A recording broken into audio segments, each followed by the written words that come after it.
Hey there folks, MJ Knight for another special edition of Special Features. This time I've come to Weston-super-Mare to watch The Dark Knight Rises. Now, this has been 7 years since the whole Chris Nolan Batman movie shtick got started.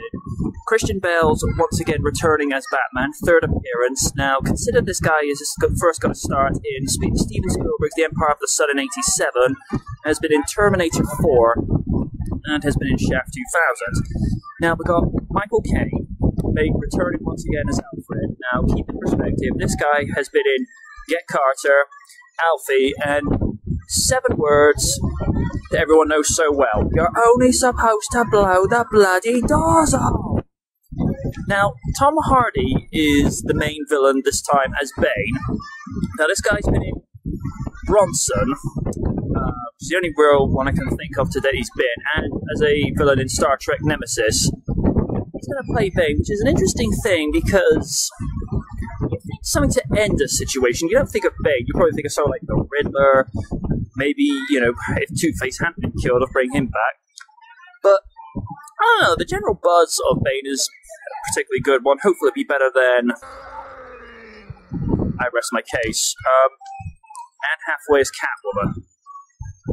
I don't know what to make of this one. I mean, you know, she was pretty much well known as the main character in The Princess Diaries before going on to Brokeback Mountain, and of course, as we all know, a quite positively criticised role in The Devil Wears Prada. Now, you also got Gary Oldman coming back once again as Commissioner Gordon. Now, this guy's done pretty well in some you know, sort of villainous roles one way or another. I mean, he was Dracula in Bram Stoker's Dracula '92, and he was a rather questionable priest in Red Riding Hood. I mean, seriously, guys, what are you thinking? That was an awful movie.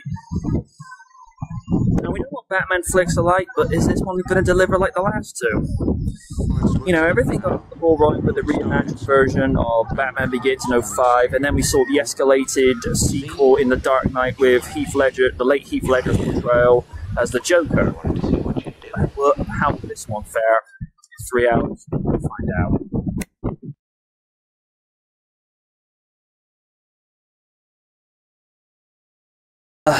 Christian Bale put in a reasonably good performance again, but once again, no, it's not going to work. Anne Hathaway was really surprised as Catwoman. Is living proof she can step up and do these kind of roles, but it just still seems a little bit alarming, a little bit strange that they would choose her instead of someone like Angelina Jolie. But needless nitpicking here. Michael Caine was really underplayed. They could have done with so much more with him in this flick. Gary Oldman, I think he played a really good role considering most of the time he spent the better part of the movie spent it on the sidelines, just giving orders to people just to make sure that things are carried out. Joseph Gordon-Levitt as officer and then Detective Blake, I was really surprised by how good he was. He's a really solid character in this movie, and I'm not going to give away the ending, but everyone that has said that the ending is epic, or as Oni's case, epoch, they are 200% correct. I'm not going to give details because that's not what we're here to do, but it was well worthy of being an epic movie. Tom Hardy is Bane. Really genuinely surprised by this. I mean, after the bird from that crapola movie from 1997, you know, again, Tom Hardy, like I say, is real. That's the thing I want to get into. Bane.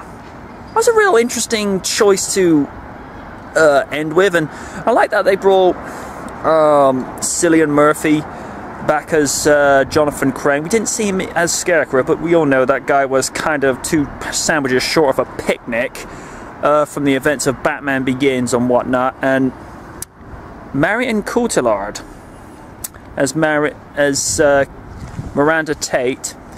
Really interesting character, but not going to go into details as to what kind of role she plays in this, but there's a twist in this movie that you never saw coming. So if I'm going to be as objective as I can about this, now I'm a huge Batman fan, I'm not going to lie, but my only nitpick with this flick is that 3 hours. It's a little bit long. The only plus side with this flick is the 3 hours just fly by. You know, it's kind of that rollerball feel that you get from movies like Back to the Future or The Mummy or even The Avengers. You know, the ball never stops rolling and you get the sense of, you know, something fast-paced. It's a very similar fashion to The Amazing Spider-Man from earlier this month. So what am I going to give The Dark Knight Rises? By the way, you know, it would have been... That's something I want to also address. There's a few elements of the Frank Miller novel, The Dark Knight Returns, because Batman gets injured. I know it's a major spoiler, I'm not going to too much. And you do get these sort of like little elements, you know, Bruce Wayne's a little bit older, not as in good shape as he should be, and he comes back triumphant. So, what am I going to give this? Because I know you Dark Knight fans are going to hate on me if I don't give this a decent rating. So, yeah, an amazing must. Until then, I've been MJ Knight for Special Features, and I'm signing off.